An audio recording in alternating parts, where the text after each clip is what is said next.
There are still a couple of tools here in Planmeca Romexis that can help us in implant planning and that weren't covered in the other tutorials. So let's here take a look at generic crowns, abutments, and the implant report.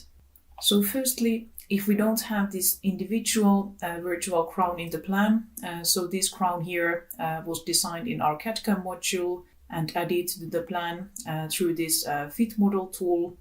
But if we wouldn't have this individual crown and we would still like to have some kind of crown to assist us in implant planning, we could use our generic crown library. So if we activate this icon here, it will actually bring us to this crown library tab of our implant library. So here we have a generic crown model for each tooth number. So for this one, we could pick the right crown model and add that to plan. So now we would still need to add this to the plan by clicking on any of these slice views. Before continuing, let's change the color of our generic crown so that we can recognize it better in the plan. So we can go here to Object Browser where we have our generic crown and click on this color box in order to pick a new color for our crown. Let's first reposition our crown so we can move it around on any of these slice views, just like the implant, so we can grab it with our left mouse button and we can use these control points in order to rotate it.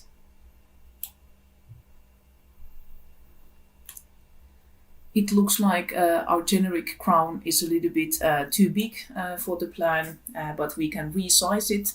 So if we keep our Control and Shift down on the keyboard, we can drag with our left mouse button down and we can resize the crown.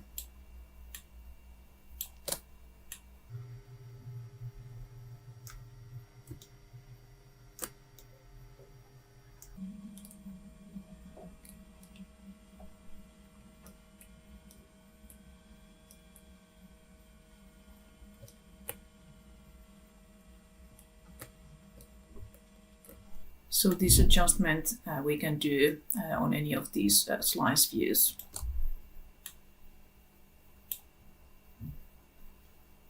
Also for repositioning the crown, we could use this 3D rendered view. So we could, for example, rotate this generic crown around its vertical axis by opening these properties of the generic crown and then using this rotation angle here.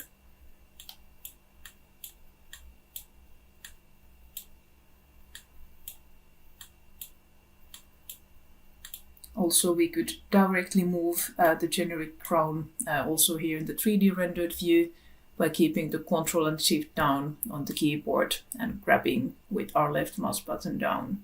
So we could move it around and then also rotate by keeping our right mouse button down and again having the Control and Shift pressed down on the keyboard. If we would like our implant and the generic crown to stay together so that we could move them together in the plan, we could select both of these, the implant and the generic crown here in the object browser, and we could use this icon that looks like a little piece of a chain. So this would group the objects so that we could move both of them around in the plan. And likewise, we could detach them from each other by selecting them and clicking on this icon again. Let's then take a look at abutments. So firstly, we have some abutments here in our implant library. So here in this abutment library tab, we have CamLog abutments. So we could select here a suitable abutment and attach that to the plan. So this would be attached to the currently activated implant. If instead we would be interested in building our own abutment, we can use this abutment editor here. So if we open this one, we have these 7 different parameters. that we can use for specifying the kind of abutment that we would like to create. So here we could also directly type in these values. And when we are hovering our mouse on top of these values, the corresponding part of the abutment gets highlighted here in the 2D view. And here in the 3D view, we have a preview of the abutment that we're designing.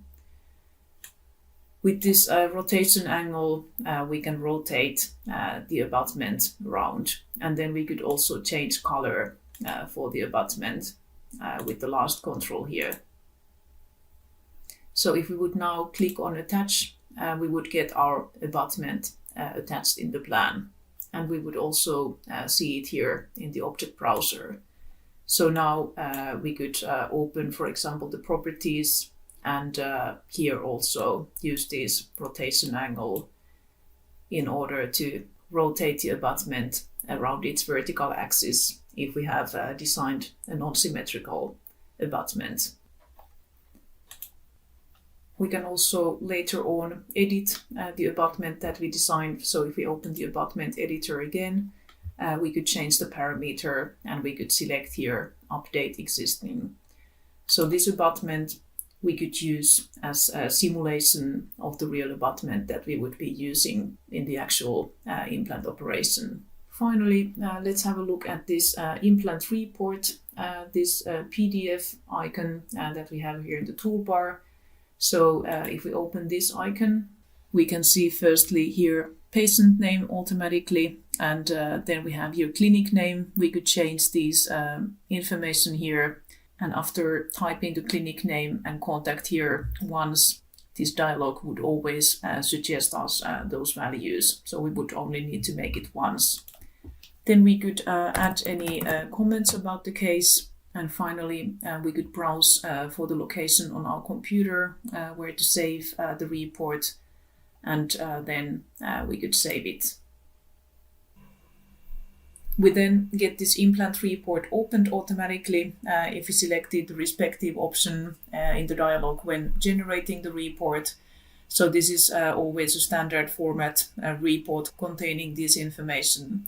So here we get automatically the patient and clinic information. Then we get our comments here and a view from Romexis 3D. And then for each implant that we have in the plan, we get one page specifying which implant was used, its properties, and we can also have this implant-centric view to show how it was positioned. If we would have sleeves added to the plan, we would also have the information of surgical kit used in the report. And the same report is saved here in Romexis, so we can find it here in the patient file. So if we browse for the attachments, we can see the implant report here. So besides saving it to our computer, we can also find it inside Romexis.